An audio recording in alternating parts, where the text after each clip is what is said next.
Kalian bisa on cam boleh on cam ya barengin aku di sini on cam, tapi nanti kalau jaringanku jelek juga aku off cam sih. Anyway, selamat datang di tutorialku lagi. Kali ini online lagi.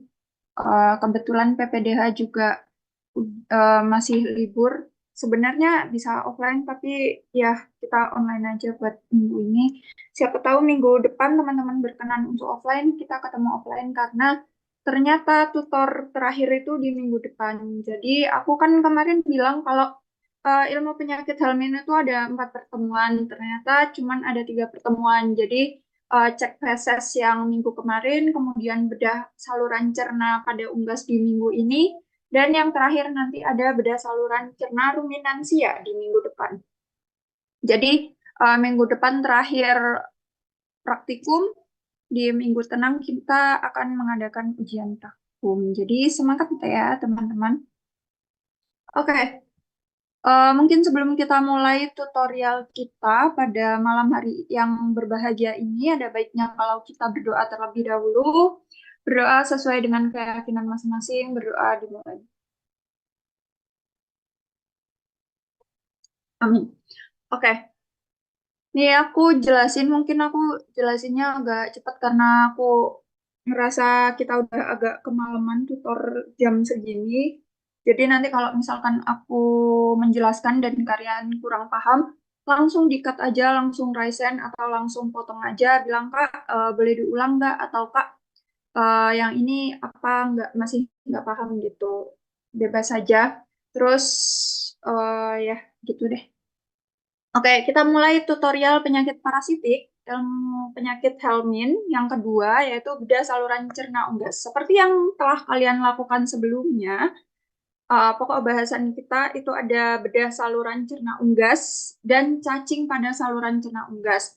Nah, praktikum kemarin, di hari Rabu kan kalian sudah membedah saluran cerna. Tidak semua saluran cerna, tapi cuman usus halus dan usus besarnya aja.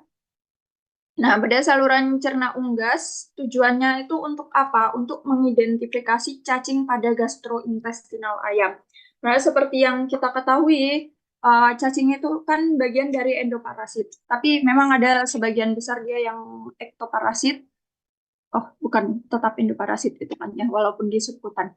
Jadi cacing itu endoparasit dan sebagian besar spesies cacing itu dia letaknya atau predileksinya ada di gastrointestinal, di berbagai host, entah itu ayam, mamalia, aves atau lain sebagainya. Nah, untuk menegakkan diagnosis, untuk meyakinkan diagnosis, kita terkadang perlu membedah saluran cerna dan mencari sebab kematian dari hewan tersebut. Salah satunya bisa karena parasit. Infeksi parasit yang sudah lama, yang sudah berat, itu juga dapat menyebabkan kematian, terutama untuk hewan-hewan muda atau juvenil. Nah, untuk itulah kita perlu melakukan bedah saluran cerna. Biasanya di peternakan besar, kalau misalkan ada satu dari banyaknya populasi mati, itu hewannya akan dibedah, kemudian itu bisa mewakili penyebab dari kematian beberapa ekor gitu. Oke, yang kita butuhkan yang pertama pastinya sampel ayam yang mengalami gejala helminthiasis, kemudian gunting untuk membedah intestinal ataupun saluran cerna, ada pinset untuk mengambil cacingnya, ada cawan Petri sebagai wadah ketika kita menemukan si cacing, ada NaCl sebagai larutan fisiologis yang membantu kita nantinya untuk mengamati si parasit tersebut, ada scalpel dan blade sama kayak gunting untuk membedah saluran cernanya, ada objek glass dan cover glass kita gunakan untuk mengamati hasil scraping usus ataupun isi usus itu sendiri. Kemudian mikroskop untuk mengamati sampel yang kita bedah, mengamati preparat yang sudah kita buat, dan media preservasi. Oke, kita next dulu. Jadi teknik bedah saluran cerna atau unggas. Oh ya, media, sorry, aku lupa. Jadi media preservasi itu untuk koleksi spesimen yang udah kita ambil, entah itu cacing atau apapun itu, kita koleknya pakai media preservasi. Oke, ada teknik bedah saluran cerna unggas. Yang pertama, kita perlu menyiapkan semua alat dan bahan yang tadi aku sebutkan. Kemudian setelah ayam dikurbankan, letakkan ayam dengan posisi telentang. Kemudian bedah ayam dengan membuka bagian torak sampai abdomen dan keluarkan saluran pencernaan dari rongga abdomen. Kemudian yang terakhir, amati perubahan makroskopis usus, luruskan organ usus agar mudah dilakukan pembedahan. Biasanya kalau dalam gastrointestinal atau dalam intestine hewan yang terkena helminthiasis itu muncul lesi berupa hemoragi karena beberapa cacing yang dia punya hook kayak cestoda itu dia menancapkan hooknya itu di mukosa usus si hostnya. Jadi terjadi perlukaan atau pendarahan. Bisa juga terbentuk nodul. Jadi ada beberapa kasus helminthiasis, larva-larvanya itu membentuk nodul di saluran pencernaan atau di organ lain. Bentuk nodulnya seperti kapsul gitu, jadi nodulnya menyelimuti si larva cacingnya. Dia untuk mengangkat, dia harus mengangkat si nodulnya itu. Oke. Next, selanjutnya kita buka usus menggunakan gunting bedah mulai dari bagian anterior hingga posterior, termasuk usus besar dan juga sekum. Amati isi organ usus dan pisahkan usus dari sisa feses yang ada di dalamnya. Ketika ayam terinfeksi cacing, biasanya cacing akan terlihat setelah organ usus dibuka. Amati perubahan pada mukosa usus dan lakukan identifikasi cacing. Jika menemukan lesi pada mukosa usus, dapat dilakukan scraping menggunakan blade. Oke. Jadi, cacing dewasa itu predileksinya ada di saluran cerna. Beda lagi kalau feses, feses kita bisa deteksi melalui pemeriksaan feses, entah dengan metode natif, sedimentasi, ataupun apung. Biasanya cacing dewasa yang keluar bersama feses itu karena infeksinya sudah berat. Jadi karena dia sudah tidak menemukan cukup nutrisi ataupun cukup tempat di dalam saluran pencernaan si hostnya itu sehingga dia keluar untuk mencari host lain gitu. Nah, sama halnya kalau kalian kemarin ketika praktikum menemukan telur cacing ketika scraping organ, sudah pasti ada cacing dewasanya di saluran cerna itu. Karena nggak mungkin kan ada telur cacing ketika pemeriksaan feses tapi tidak ditemukan cacing dewasa. Tuh. Oke, next. Nah, cacing pada saluran cerna unggas. Ini kita bedakan berdasarkan organnya. Karena kalian harus paham juga pembagian dari organ pencernaan unggas karena di setiap organ itu menjadi predileksi dari cacing-cacing yang berbeda. Oke, jadi mulai dari esofagus dan juga crop. Nah, di esofagus dan crop itu ada cacing yang namanya Capillaria dan Gongylonema sp. Kedua cacing ini termasuk nematoda. Kemudian lanjut dari crop kita bakal ketemu Proventriculus. Nah, Proventriculus ini sebagai tempat hidup Tetrameres. Lanjut dari Proventriculus akan ketemu gizzard. Nah, di gizzard ini Tetrameres sp dan Aquaria juga bisa hidup di sana. Kemudian ke saluran pencernaan yang bagian belakang di duodenum, di small intestine, dan juga large intestine. Serta di sekum itu ada beberapa cacing yaitu Strongyloides avium, Heterakis, Ascaridia, Capillaria sp, Davainia sp, Railetina sp, Kotuknia sp. Kemudian Di trakea, di saluran pernafasan, itu biasanya ditemukan cacing Singamus sp. Ada juga penelitian terbaru itu deteksi parasit di saluran cerna banyak ditemukan, di saluran pernafasan itu banyak ditemukan pentastum.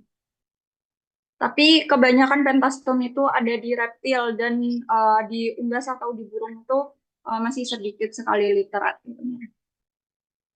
Oke, kita lanjut. Nah, ini mungkin kalian juga, eh, ini mungkin kalian juga udah pelajari di anatomi di semester kemarin atau 2 semester lalu. Jadi dari mulut, saluran di bawahnya ada esofagus, kemudian ada crop atau ventriculus, lanjut ada proventriculus, gizzard, dilanjutkan duodenum. Jadi kemarin ketika kalian praktik, kalian melihat pankreas. Nah, sebenarnya ada beberapa teori, mungkin juga nanti kalau misalkan aku salah bisa kita sharing bareng, kita diskusi bareng.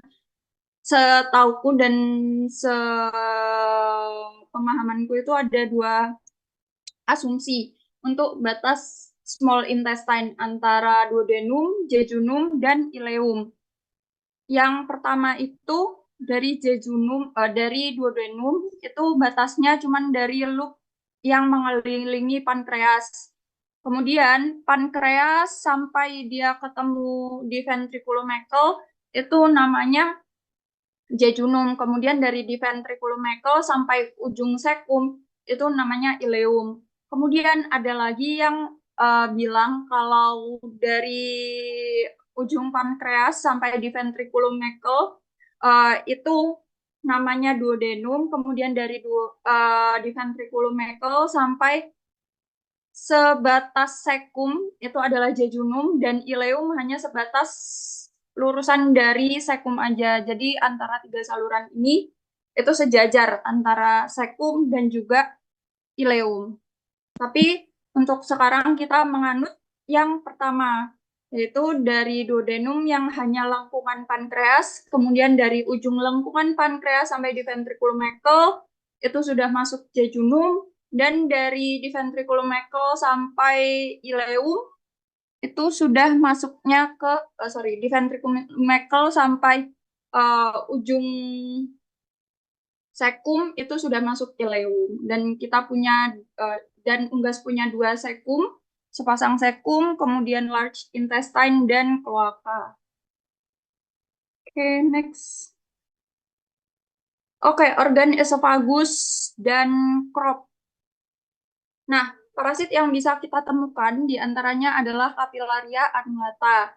Dia dari filum Nematelmintas, kelasnya Nematoda, familinya Capillaridae, genusnya Capillaria, spesiesnya Capillaria annulata yang ada di ayam. Jadi nanti kalau di ipi, di hewan lain, spesies Capillarianya beda.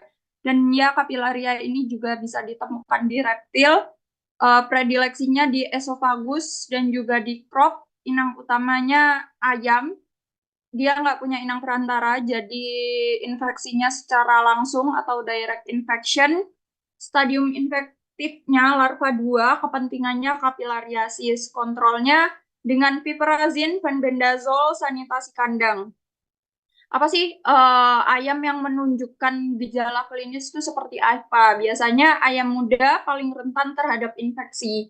Sedangkan ayam dewasa itu berperan sebagai carrier, jadi dia yang membawa infeksi dan menularkan kepada host lainnya atau kepada ayam lainnya yang masih dalam satu populasi. Kemudian infeksinya ringan, jadi kalau ada 100 cacing dalam satu host, itu biasanya menyebabkan penurunan berat badan dan menurunkan produksi telur. Tapi kalau infeksi berat, ayam biasanya kurang bergairah dan terlihat dungu. Dungu itu seperti apa? Ayamnya nggak aktif, kemudian nggak mau makan, dan tidak melakukan behavior yang normal. Oke, ini morfologi si Capillaria annulata.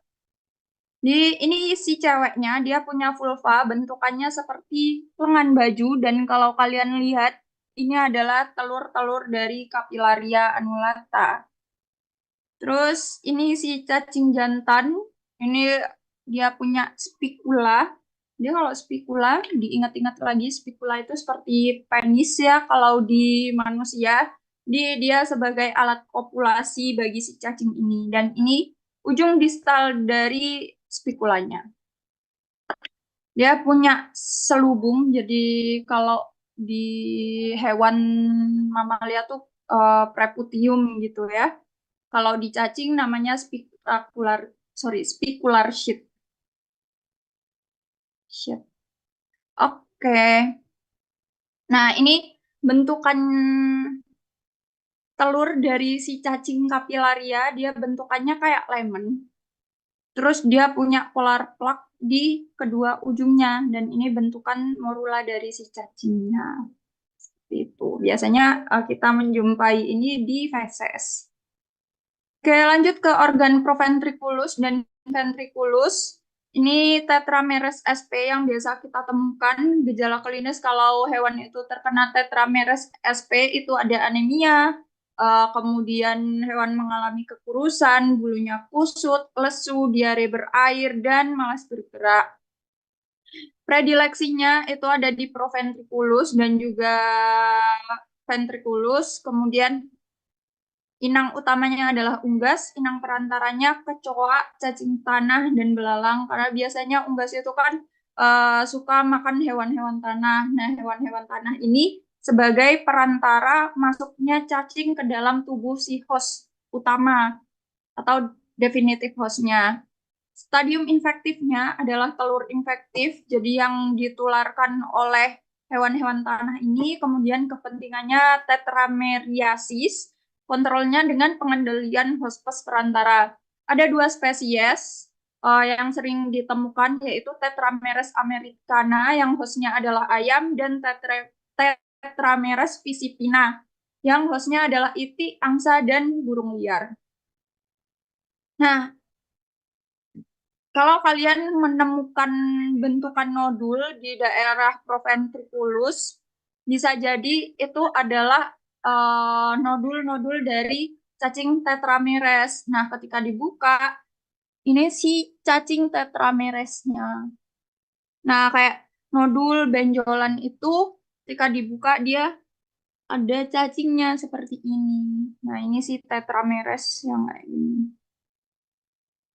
Oke, ini dua ini bentuk yang lebih gelap, yang bulat, dan yang panjang ini adalah cacingnya.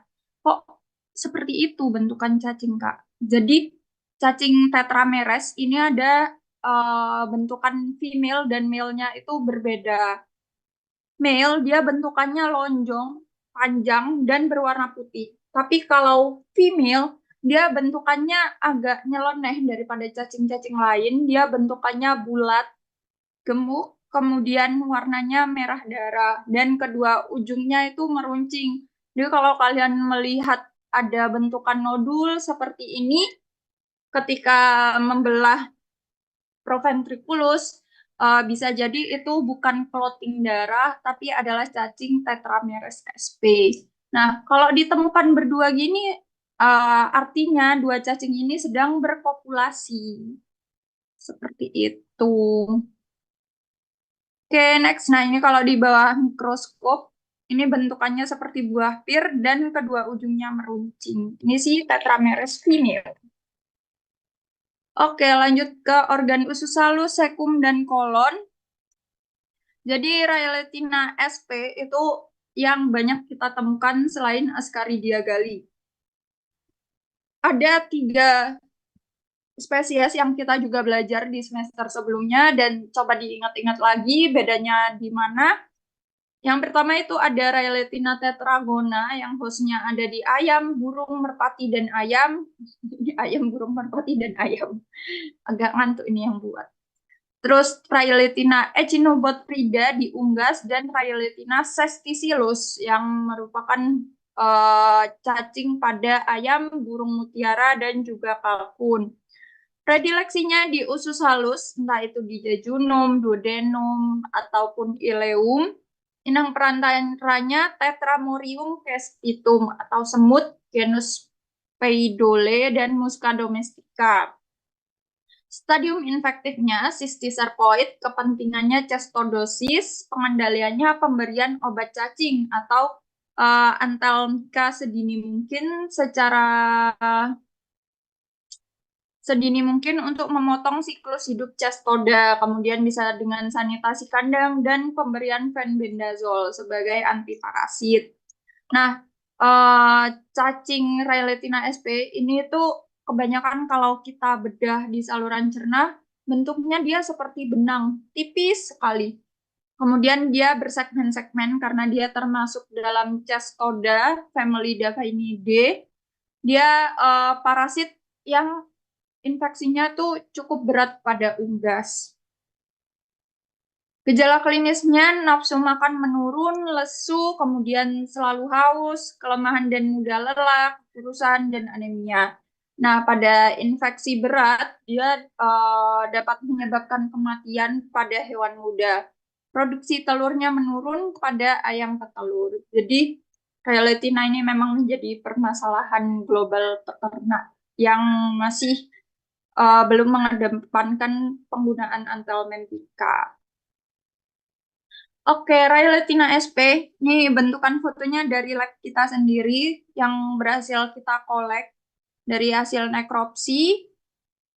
Ini cacing pita ayam si Rayletina sp, bentukannya pipih kecil bersegmen kayak mie kue tiaw gitu, tapi tidak sebesar kue tiaw satunya, yaitu Monyesia sp. Oke, Rayletina sp, bedanya dari 3 spesies ini, kalau Tetragona, sakernya itu tipis, dan dia bentukannya lonjong. Jadi ini si sakernya, yang bentukannya seperti mata. Mereka punya 4 saker yang mengelilingi kepala mereka. Kan kepala mereka bulat ya, jadi dia punya rostellum atau kepala gitu di atas, kayak mulutnya gitu. Nah, Rayletina echinobotrida ini tuh sakernya dia tebal dan bentukannya bulat. Kalau si Tetragona kan dia lonjong kan. Nah, kalau Rayletina sesticillus ini dia yang paling beda. Walaupun sakernya yang di samping-samping itu sama-sama bulat, tapi dia punya rostellum atau mulut yang lebih lebar daripada 2 spesies sebelumnya. Oke, kita next ke telur Rayletina sp. Jadi diingat lagi, kalau cestoda, mereka kan kebanyakan punya yang namanya hook atau rostellum. Nah, itu juga berkaitan sama nanti yang ada di telurnya. Jadi isi telurnya itu berkaitan dengan cacing dewasanya. Cacing yang punya hook, nanti telurnya pasti punya heksakan MU di mahkota. Aku kalau bilangnya dia seperti mahkota karena dia seperti jarum-jarum, jumlahnya ada 6. Heksakan artinya 6. Heksakan embrio itu gigi atau kait embrio gitu. Yang jumlahnya ada 6. Jadi ukuran telurnya sedang, berbentuk bulat, transparan, terang, dan terdapat heksakan embrio. Bentukan seperti ini nih yang namanya heksakan embrio. Seperti itu. Nanti di Pilidium caninum juga sama. Bentukannya kayak gitu. Karena yang punya hook pasti punya heksakan embrio. Oke, lanjut ke Strongyloides avium. Spesiesnya Strongyloides avium. Gejala klinis hewan yang mengalami nematodosis dari cacing ini itu biasanya pada infeksi akut dan berat menyebabkan kelemahan, kekurusan, dan diare berlendir yang mengandung darah. Kemudian parasit dewasa pada sekum jika ditemukan pada jumlah besar menyebabkan kejadian radang disertai edema dan erosi epitel. Kemudian predileksinya dia ada di usus halus dan juga sekum, dia nggak punya perantara jadi direct infection. Stadium infektifnya adalah larva stadium 3, kemudian kepentingannya adalah nematodosis, pengendaliannya dengan sanitasi kandang dan albendazol sebagai antihem. Oke, Strongyloides avium. Nah, ini Strongyloides avium, yang kanan itu si jantan dan yang kiri itu si betina. Kak, padahal ini bulat-bulat. Kenapa kok ini bukan telur? Kan guys, ini testis si Strongyloides avium. Jadi testisnya ada banyak, eh, bentukannya lebih besar. Karena kalau di betina, ini baru bentukan telur cacingnya. Telur cacingnya kecil-kecil dan mengisi bagian posterior dari tubuh si induknya. Terus dia dekat dengan vulva juga. Oke, next.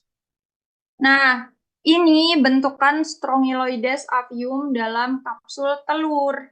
Jadi, Strongyloides avium keluar itu dia tidak dalam bentuk telur pada umumnya yang berisi morula, tapi dia sudah berisi larva. Jadi, ketika telur itu touch the ground, udah menyentuh tanah atau lingkungan, dia bakalan keluar dalam bentuk larva. Seperti itu. Lanjut, Ascaridia gali, seperti yang kebanyakan kalian temukan ketika nekropsi kemarin, gejala klinis hewan yang terinfeksi Ascaridia gali ini akan muncul enteritis hemoragi, anemia, nafsu makan turun, kemudian bulunya rontok, kusam, pucat, dan sayapnya terkulai. Untuk ayam broiler, pertumbuhannya jadi terganggu, BB-nya turun. Kemudian untuk ayam layer, penurunan produksi telur hingga berhenti sama sekali. Jadi petaninya rugi karena ayamnya nggak mau bertelur lagi. Ayam muda itu lebih peka dibandingkan ayam tua karena mukus intestine ayam muda itu belum sebanyak ayam tua sehingga antibodi antiparasitnya masih belum sebanyak ayam tua. Oke, ada dua spesies Ascaridia gali yang banyak menyerang ayam dan Ascaridia columbe yang banyak menyerang merpati. Predileksinya di usus halus, inang utamanya ayam dan merpati. Inang perantaranya mereka direct infection, jadi nggak butuh inang perantara. Stadium infektifnya telur infektif larva 2, kepentingannya Ascaridiasis. Kontrolnya dengan pemberian piperazin, penotiazin, dan menjaga kebersihan liter kandang, serta pemberian obat cacing teratur 1 kali per bulan. Oke, ini bentukan si Ascaridia gali. Jadi kalau family Heterachide atau Ascaridida itu yang mencirikan itu dari bagian anterior, yaitu dia punya 3 bibir. Sama seperti Ascarisuum, dia kan juga dari Ascaridida, dia punya 3 mulut di bagian anterior. Bedanya kalau Ascaridia itu dia ada di unggas, kalau Ascaris dia ada di mamalia. Terus ini dia anterior, dia punya 3 bibir. Kalau di posterior dia punya spikula yang tidak keluar tubuh. Ya, ini spikulanya tidak keluar tubuh karena tidak sedang kopulasi. Karena kalau kopulasi dia keluar tubuh. Spikula Ascaridia gali itu sama panjang, jadi kanan kirinya sama panjang. Itu yang membedakan dia salah satunya dengan Heterachis galinarum. Kalau Heterachis itu dia spikulanya tidak sama panjang. Oke.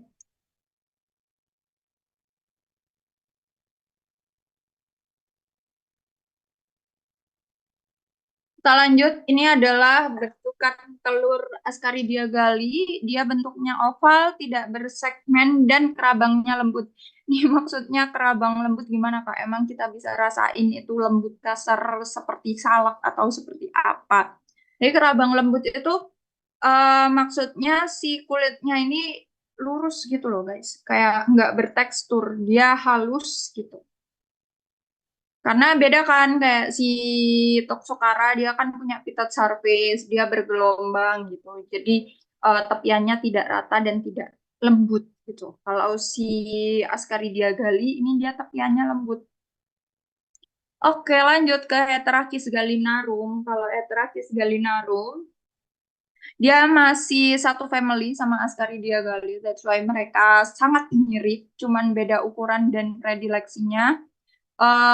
Spesiesnya ada tiga, Heterachis gallinarum, dispar yang biasanya ada di bebek dan angsa, serta Heterachis fumosa yang banyak ditemukan di tikus. Predileksinya di sekum, inang utamanya adalah ayam, itik, bebek, angsa, dan tikus. Mereka nggak punya inang perantara. Stadium infektifnya larva stadium 2, kepentingannya heterokiasis, kontrolnya dengan sanitasi kandang, pemberian penotiazin 1 gram per ekor, dan piperazin sebagai anti helmintik. Nah, gejala hewan yang terserang Heterachis gallinarum biasanya tampak infeksi, dampak infeksi itu tampak jelas pada infeksi yang berat. Misalnya terjadi penebalan mukosa sekum, kemudian hemoragi pada sekum. Jadi kalau kalian lihat ini si sekum dan ini Heterachis gallinarum, dia itu jauh lebih kecil daripada Ascaridia galli. Dia seperti parutan kelapa kalau aku bilang ketika kita bedah dia kecil-kecil dan banyak gitu. Kepentingan ekonomisnya si Heterachis gallinarum ini punya peran sebagai carrier Histomonas meleagridis. Jadi selain dia juga menyebabkan helminthiasis, dia menyebabkan infeksi penyakit protozoa. Histomonas meleagridis itu disebut juga yang menyebabkan blackhead atau enterohepatitis. Oke, lanjut Heterachis gallinarum. Ini kalau di anterior dia punya bentukan bulbus esophagus. Jadi ini si bulbus esophagus bentukan mungkin kalau ini kurang jelas sih. Jadi kalau misalkan dari anterior itu dia ada esophagus, kemudian dia membentuk seperti lampu gitu di sini dia membulat gitu. Terus ini spikulanya tidak sama panjang, dari yang kanan dia panjang, yang kiri pendek. Nggak simetris. Nah, ini adalah bentukan si telur dari Heterachis gallinarum. Lihat bentukan bulat ini adalah Histomonas meleagridis yang dibawa oleh Heterachis gallinarum. Nah, ini udah ya tadi kapilaria. Oke, sudah. Ini kapilaria tadi udah aku jelasin di sebelumnya. Sebelum kita post test, ada yang mau ditanyakan? Kak, izin nanya, Kak. Oh iya, Jadi yang kailitan ayam hidup sama dipilidium itu yang di mana ya, Kak? Soalnya tadi aku kayak agak kurang ngerti. Nggak terlalu kedengaran. Oke, Rayletina itu kenapa kok mirip sama Dipilidium caninum? Itu bukan cacing dewasanya, tapi telurnya dalam konteks heksakan embrio. Kenapa? Karena cestoda itu dia kan punya kait ya, dia punya hook. Nah, kait itu dia terbentuknya dari telur, maksudnya proses terbentuknya itu dari dia ketika ada di telur gitu. Jadi ketika dia masih embrio, si hook itu udah kelihatan. Itulah yang disebut sebagai heksakan embrio. Jadi hook yang jumlahnya ada 6 dan ada pada embrio di dalam telur. Itu sebutannya heksakan embrio. Di Rayletina tetragona, Rayletina echinobotrida, telurnya itu punya heksakan embrio. Sama kayak di Dipilidium caninum, dia juga punya heksakan embrio, tapi bentukan telurnya beda. Kalau di Dipilidium caninum, dia bentukan telurnya paket telur. Jadi dalam satu segmen dia itu ada telur bulat-bulat bulat-bulat banyak dan dia tiap telurnya itu punya heksakan embrio sendiri yang kita sebutnya sebagai paket telur. Tapi kalau di Rayletina tetragona, Echinobotrida, dan satu lagi itu, dia cuma satu telur aja. Satu telur dia punya heksakan embrio. Seperti itu. Apa menjawab? Jawab, Kak. Makasih banyak ya. Yang Oke, kita post testnya satu-satu ya. Random sebenarnya, karena nggak cukup 28 post test. Jadi kalian siapkan aja PPT yang udah aku bagikan supaya kalian bisa jawab. Oke, Oh ya, siap? Kak, saya izin bertanya, Kak. Oke. Apa boleh? Mm-mm. Untuk Iya, yang boleh-boleh. eh, untuk yang Strongyloides avium itu berarti hostnya itu nggak gimana, Pak? Apa ada khusus Strongyloides Strongyloides avium untuk hostnya? Maksudnya Untuk host yang Strongyloides hostnya. avium. Oke, Mm-mm. jadi untuk host Strongyloides avium, dia itu bisa menginfeksi banyak spesies, termasuk juga di unggas terkhusus ayam.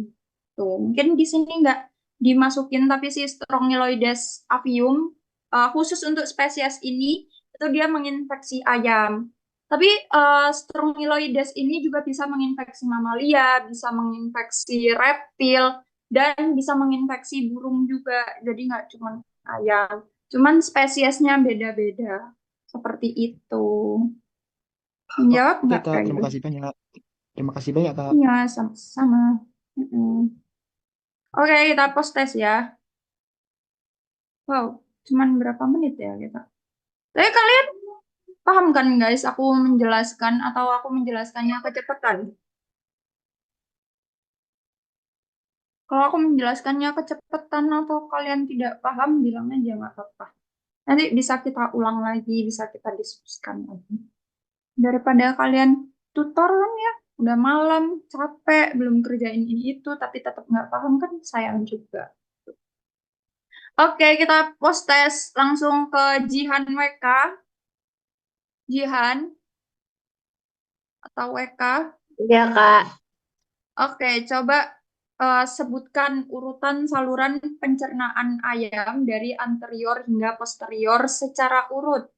Kemudian, bagaimana cara menentukan batas antara duodenum, jejunum, dan ileum?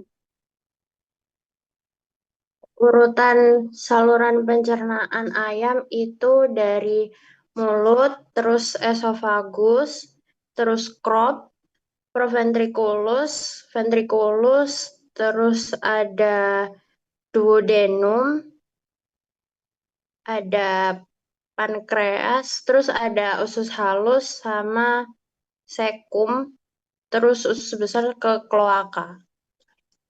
Oke, sorry, kepencet. Oke, bagus. Lanjut, Noval. Cara menentukan batas duodenum, jejunum, dan ileum gimana ya?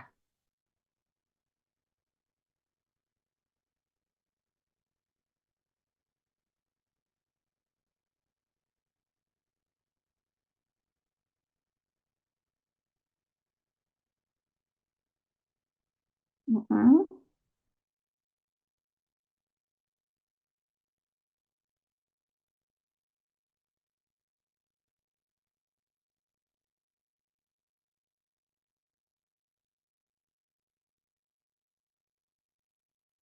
Ya, oke. Thank you. Next, Aisyah. Ayo Aisyah, ini telur apa Aisyah? Telurnya Itu dulu ya ditebak. Heterakis galinarum. Ya, Yang Heterakis merah-merah itu galinarum. merah-merah itu Histomonas meleagritis. Ya, ciri khususnya apa? Ciri khususnya berbentuk elips dan berdinding tebal. Oke, thank you. Oke, Amara, sebutkan cacing yang Loh, apa kepencet terus sih? Loh, sebutkan cacing yang berpredileksi di mata dan trakea unggas. Ya, aku menjelaskan nggak?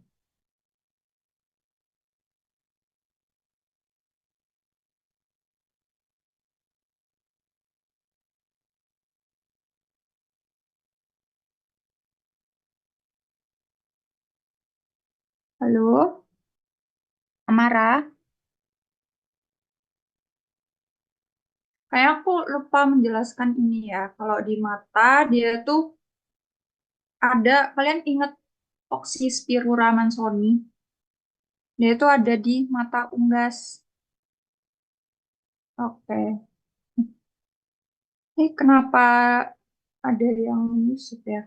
Oke, Oxyspirura mansoni dia itu ada di mata unggas. Nah, dia infeksinya melalui vektor serangga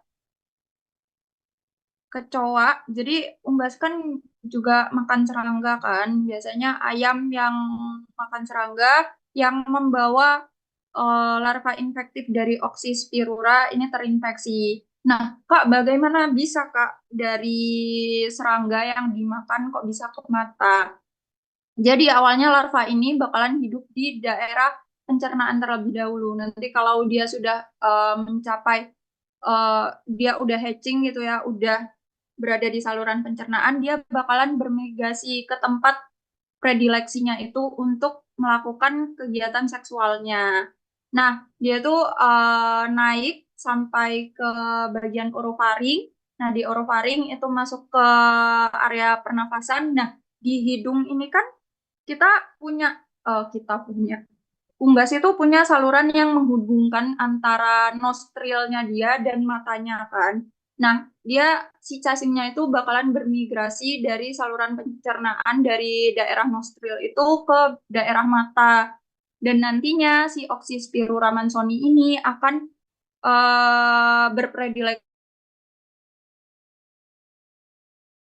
di situ dan membuat lebih keturunan lagi di situ.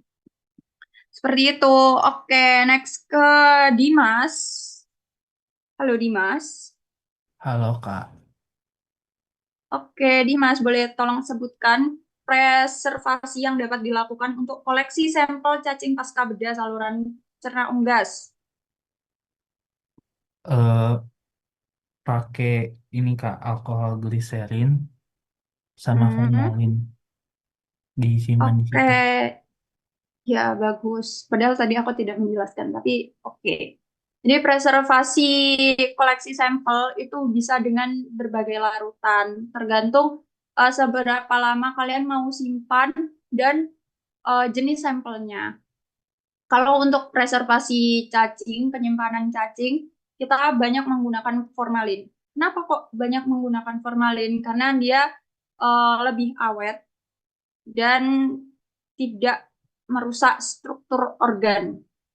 Kemudian tapi beda lagi, kalau untuk protozoa kita tidak bisa koleksi dengan formalin. Kita banyaknya menggunakan KUH untuk mempertahankan struktur dari si protozoa itu. Karena ketika protozoa dimasukkan ke formalin, dia bakalan mengkeret tuh, kayak menyusut gitu dan strukturnya sulit dikenali ketika kita akan melakukan observasi atau identifikasi di hari-hari selanjutnya atau bahkan di bulan selanjutnya gitu. Terus bisa juga preservasinya untuk koleksi sampel itu dengan NaCl atau bisa juga dengan larutan lain seperti itu. Oke, bisa di next. Kak, permisi, aku boleh Iya, bertanya nggak? iya boleh. Kak, kira-kira kalau misalnya cacing ini dibiarkan secara in vitro itu bisa gak ya Kak? Apa harus di inangnya doang? Kalau in vitro dia aku belum bisa menjawab secara pasti ya, karena aku juga belum baca literaturnya. Karena aku belum pernah menemukan pengembangan cacing secara in vitro. Tapi cacing atau endoparasit itu pasti butuh inang untuk bertahan hidup.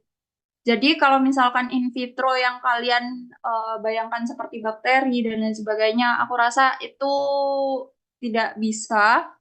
Tapi kalau untuk protozoa ada kayak apa ya namanya semacam diencerkan gitu, itu bisa dikembangbiakkan gitu. Bahkan bisa diinjeksikan ke host lain gitu. Tapi kalau cacing aku belum belum baca artikelnya yang menjelaskan dia bisa dikembangkan secara in vitro gitu. Karena semua endoparasit itu pasti butuh host untuk bertahan hidup, entah itu untuk melanjutkan siklus hidupnya atau untuk mencari sumber nutrisi gitu. Kak, Bagaimana? terima kasih. Iya, sama-sama. Boleh next. Ini kurang satu ya. Coba diaul. Ini spesiesnya apa diaul?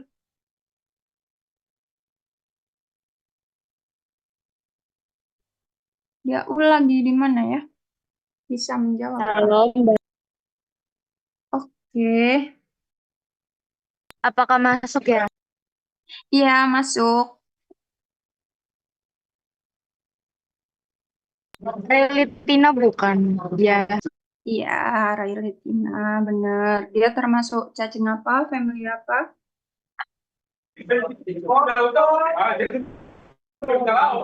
Gimana Mbak? Maaf. Lagi rame banget ya. Kayak dia tuh masuk golongan Cestoda. Dia cacing yang bersegmen-segmen gitu. Kelasnya ya itu Cestoda itu. Oke. Kelas Oktober. Ya, benar. Agak ini ya telat ya. Oke, sudah selesai post-testnya teman-teman. Dari sini ada yang masih mau ditanyakan? Kak izin bertanya, Iya, boleh. Silakan. kenapa di setiap spesies nematode ini untuk yang di GID track GID itu kenapa eh, apa predileksinya berbeda-beda Kak? Misalnya yang di trakea itu ada kapilaria, kemudian di usus dan sebagainya itu kenapa ya Kak kira-kira? Terima kasih. Oke, aku izin jawab sependek dan panjang pengetahuanku ya. Jadi cacing itu kembali lagi menyesuaikan nutrisi yang dia butuhkan. Sebenarnya parasit itu pinter, guys. Dia memilih tempat yang sesuai dengan morfologinya, yang sesuai dengan kebutuhan hidupnya.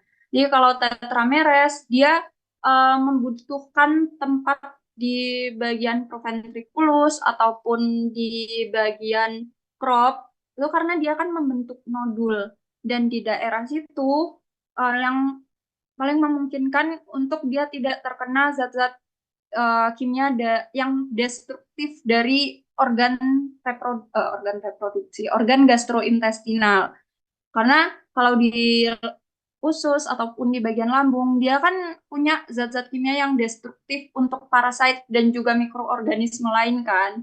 Jadi itu tidak kemungkinan tidak memungkinkan gitu untuk si Tetrameres ini hidup di saluran pencernaan bagian bawah gitu. Terus nematoda lain seperti Ascaridia gali, Heterakis, memang struktur tubuhnya dibentuk eh, sudah sesuai dengan tempat hidupnya. Dia punya lapisan kulit, dia punya bentuk tubuh itu yang juga sesuai dengan predileksinya. Dan memang kebanyakan mereka secara seksual juga predileksinya di situ. Seperti itu. Tapi mungkin kalau dari teman-teman ini membaca artikel atau membaca literatur lain yang menyebutkan hal yang berbeda, boleh banget kirim ke aku. Nanti kita belajar sama-sama. Seperti itu. Terima kasih banyak ya, Kak. Iya, sama-sama. Lagi. Oh ya, kemarin ada 3 atau 2 laprak yang nggak aku nilai karena kalian telat. Maaf banget kalau gambarnya nggak bagus, aku sangat maklum gitu karena mungkin kalian juga udah nggak ada energi, nggak ada waktu juga. Tapi kalau telat, maaf sekali aku nggak bisa nilai karena kita sama-sama menghargai teman-teman yang mengusahakan laprak ini tepat waktu gitu ya. Jadi buat teman-teman yang merasa kemarin lapraknya nggak aku nilai, tugas kuliahnya dikumpulin lagi di minggu ini, nanti aku ambil lagi tugas kuliahnya. Tapi lapraknya yang aku nilai cuman laprak minggu ini aja. Yang laprak minggu kemarin, maaf sekali jadinya nggak aku nilai. Gitu.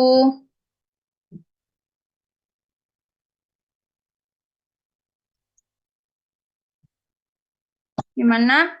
Mungkin kalau teman-teman belum ada pertanyaan Kak Jihan, atau, oh iya, boleh. Gimana, Jex? boleh tanya tentang laprak nggak? Oh ya, boleh. Kan yang di Relitina itu kan ada 3 spesies. Kalau misal Hmm. saya ngeprintnya cuma Echinobotida itu ditulisnya SP apa tetap Echinobotida? tetap Echinobotrida. Oke. Kalau bisa ngeprint 3 spesies akan lebih baik. Oke, makasih Kak. Iya, sama-sama. Kalau mau tanya juga. Gimana? Eh, sebentar Kak. Ya. Oh iya, itu kan kita kan nge ada misalnya nge-scraping kayak duodenum, ileum, sama jejunum itu kan Kak.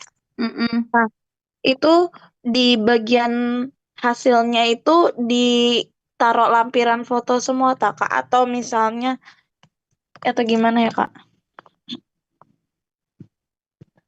Iya, heeh. Ditaruh semua aja, di print semua aja. Siapa tahu hasilnya beda-beda. Tahu kalau misalkan hasilnya sama-sama negatif ya satu aja nggak apa-apa. Oke Kak, makasih ya Kak. Iya. Kak, yang di paraf itu dinilai, Kak. Iya, yang di paraf itu yang dinilai. Oke, ada lagi? Mungkin kalau dari teman-teman belum ada yang ditanyakan, aku tutup dulu. Terima kasih sudah datang di tutorialku malam hari ini. Mungkin minggu depan karena kita juga sudah tutorial yang terakhir, kemungkinan akan aku gabung sekalian dengan reviewnya. Jadi kalian minggu tenang nggak usah balik ke kampus buat review. Sekalian aja nanti ketemu lagi waktu ujian praktikum. Tuh. Oke, terima kasih teman-teman sudah hadir, sudah menyempatkan belajar bareng di tutorial kita malam hari ini dan sudah menyempatkan untuk mengerjakan laprak. Semangat, kuliah semester 4 memang berat. Jadi dikerjakan aja lapraknya sebisanya. Aku nggak yang sesusah itu kok masalah laprak. Oke, terima kasih teman-teman. Sampai jumpa lagi minggu depan. Bye-bye. Terima kasih Kak. Masih Terima kasih Kak. Kak. Kak. Terima kasih Kak.